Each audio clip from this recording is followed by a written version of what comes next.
रमजान पर गरीब बहू की दावत।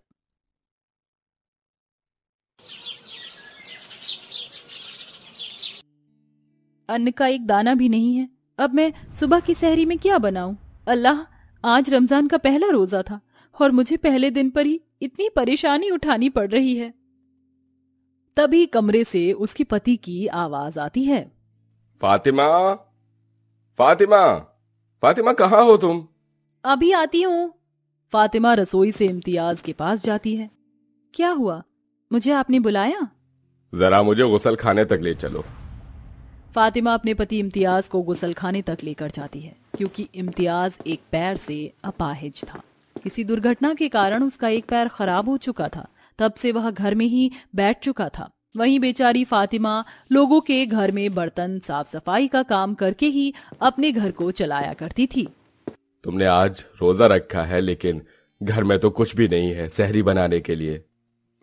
कोई बात नहीं, आज मालकिन मुझे पैसे दे देंगी तो उनसे मैं ले आऊंगी। ये सुनकर इम्तियाज रोने लगता है।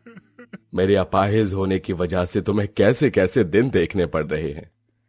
आप ऐसा मत कहिए, खुदा हमारे साथ है, वो हमारी मदद जरूर करेंगे। फातिमा ऐसा कहकर अपनी मालकिन के घर काम करने पहुंच जाती है, जहां वह बर्तन साफ करके साफ सफाई करती है। मालकिन, सारे काम हो गए हैं। चलो ठीक है, अब तुम जा सकती हो। मालकिन, आज पहला रोजा है और मेरे घर में एक दाना तक नहीं, मुझे आज कुछ पैसे दे दीजिए। अरे, हर हफ्ते तुम्हें पैसे चाहिए होते हैं, मेरे पास अभी कोई पैसे नहीं है, जाओ चली जाओ। लेकिन मालकिन, कहा ना अभी नहीं है पैसे। यह सुनकर फातिमा वहां से चली जाती है। वो बहुत मायूस हो जाती है और रास्ते में चलते हुए वह खुदा को याद करते हुए कहती है, या खुदा, तूने मुझे इतना गरीब क्यों बनाया? काश कि मेरे पास पैसे होते। आज की रात इफ्तारी में मैं क्या बनाऊंगी? मेरे पास फूटी कौड़ी भी नहीं है। इतनी गरीबी की वजह से कैसे कैसे दिन देखने पड़ रहे हैं। कुछ दूरी पर चलने के बाद फातिमा को कुछ बहुत ही ज्यादा गरीब बेसहारा, जिनके सर पर छत तक नहीं थी, ऊपर से कुछ जख्मी भी थे, ऐसे लोग उसे दिखाई देते हैं। या खुदा, इतने सारे लोग यहाँ, वो भी इस हालत में। ध्यान से देखने के बाद फातिमा को ये समझ आता है कि ये लोग फिलिस्तीन वाले हैं, जिन्हें उनके घर से निकाल दिया गया है। ये लोग तो फिलिस्तीन वाले हैं, शायद इन्हें यहाँ से निकाला जा रहा है, तभी ये बेघर हो गए हैं। या खुदा, काश कि मैं इनकी मदद कर सकती, लेकिन मैं खुद इस काबिल नहीं हूं कि मैं इनकी मदद कर सकूं। फातिमा मायूस होकर अपने घर लौट आती है। शाम की नमाज के बाद इफ्तारी के नाम पर फातिमा पानी पी लेती है और वहीं अपने पति को दवाई देकर उसे भी पानी पिलाकर सुला देती है। ऐसे ही उसके गरीबों के दिन चलते जा रहे थे और रोजाना वह फिलिस्तीन वाले लोगों को बहुत बुरी हालत में देखती है।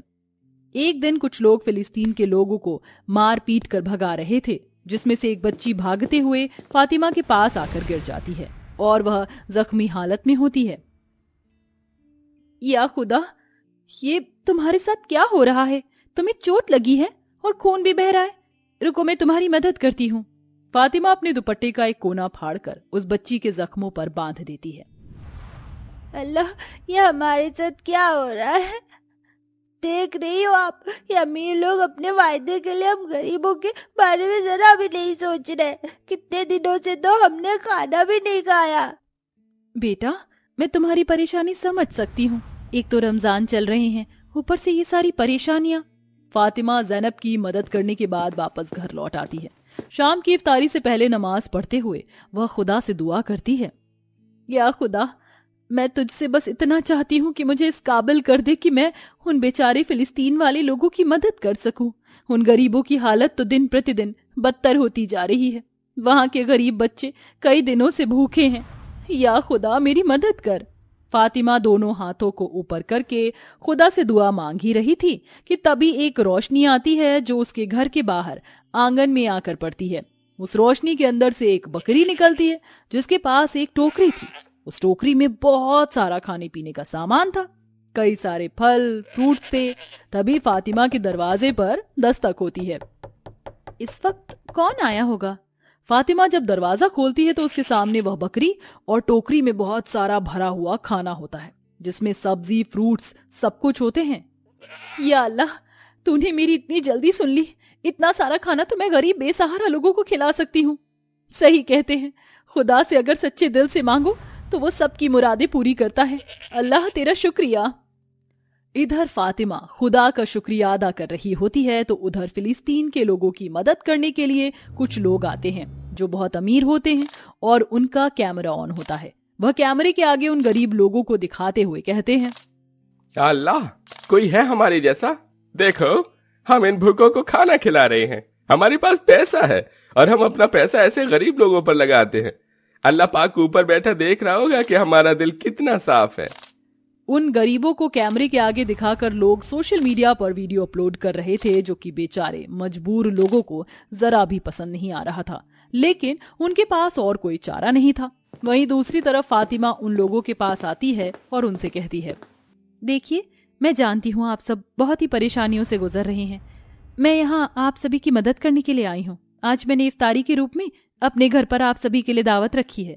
चलिए वहां चलकर आप सभी खाना खाइए, आपको किसी भी चीज की कमी नहीं होगी। फातिमा ऐसा कहकर सभी फिलिस्तीनियों को अपने घर ले आती है। वह अपने घर पर उन्हें बिठाकर टोकरी में भरा हुआ सारा खाना खिलाती है। वह जितना खाना उस टोकरी के अंदर से निकालती है, उस टोकरी में उतना ही खाना वापस से भर जाता है। या अल्लाह, इतनी देर से मैं लोगों को खाना खिला रही हूँ, लेकिन इस टोकरी का खाना तो खत्म नहीं हो रहा। खुदा तेरी रहमत है, तूने तो मेरी सारी परेशानियां ही दूर कर दी। फातिमा बहुत खुश थी। वह उन बेसहारा सभी गरीब लोगों को खाना पेट भरकर खिलाती है और उन्हें भेज देती है, जिसके बाद वो उस टोकरी में से अपने लिए भी इफ्तारी के रूप में खाना लेकर अपने पति के साथ खाती है। अल्लाह पाक तुम्हारी बहुत सुनता है। तुम्हारा मन बहुत सच्चा है, इसलिए तुम्हारे साथ सब अच्छा हो रहा है और आगे भी अच्छा ही होगा। इस तरह फातिमा रोजाना उस टोकरी के खाने से उन गरीब बेसहारा लोगों की मदद करती है और उन्हें रोजाना खाना खिलाती है, जिसके चलते वह गरीब उसे दुआएं देते हैं। अल्लाह हमेशा तुम्हारे ऊपर रहमत बरसाए, तुम हमेशा इसी तरह खुश रहो, लोगों की मदद करती रहो। अमीर तो दिखावे की मदद करते हैं, लेकिन गरीब होकर भी आपने हमारी बहुत मदद की। खुदा आपकी मदद करे। फिर कुछ समय में उन गरीब मजबूर लोगों को अपनी जमीन, अपने घर, अपनी नौकरी वापस मिल जाती है और वह फिर से पहले की तरह ही रहने लगते हैं। एक दिन वह सभी फातिमा का शुक्रिया अदा करने उसके पास आते हैं। आपका बहुत बहुत शुक्रिया खाला, आपने हम सभी की बहुत मदद की। बुरे वक्त में आप हमारा सहारा बनी, वरना आजकल कौन किसी की मदद करता है। आप तो हमारे लिए खुदा का फरिश्ता बन गई। आप सभी को सब कुछ पहले की तरह मिल गया, बस ये सुनकर मुझे बहुत खुशी हुई है। अब आप लोग ऐसे ही खुश रहें। तभी फातिमा का पति इम्तियाज लकड़ी के सहारे से चलकर बाहर की तरफ आता है। चलो फातिमा, डॉक्टर के पास जाना है। आपने हमारी इतनी मदद की, लेकिन हमें नहीं पता था कि आपके पति के साथ इतना कुछ हो रखा है। लेकिन अब हमारा वक्त है, हम आपकी मदद करेंगे। हम सब पैसे मिलाकर आपके पति के पैर का ऑपरेशन करवाएंगे, जिससे कि वो फिर से चल सकेंगे। ये सुनते ही फातिमा की आंखों में आंसू आ जाते हैं और वो बहुत खुश होती है। वह सभी लोग फातिमा के पति का ऑपरेशन करवाते हैं। कुछ समय में इम्तियाज पहले की तरह चलने फिरने लगता है। फातिमा देखो, मैं पहले की तरह चलने लगा। अब मैं नौकरी करूंगा। तुम लोगों के घर में झूठे बर्तन धोने की जरूरत नहीं है। या खुदा, आज तूने मुझे सब कुछ दे दिया। खुदा तेरा बहुत बहुत शुक्रिया। इस तरह इम्तियाज बहुत जल्द नौकरी पर लग जाता है और फातिमा घर में रहने लगती है। इम्तियाज की तनख्वाह से उनका घर अच्छा खासा चलने लगता है और उनकी सभी परेशानियां खत्म हो जाती हैं। रमजान के आखिरी दिन ईद पर वह बहुत अच्छे से ईद मनाते हैं और इसी तरह खुशी खुशी रहने लगते हैं।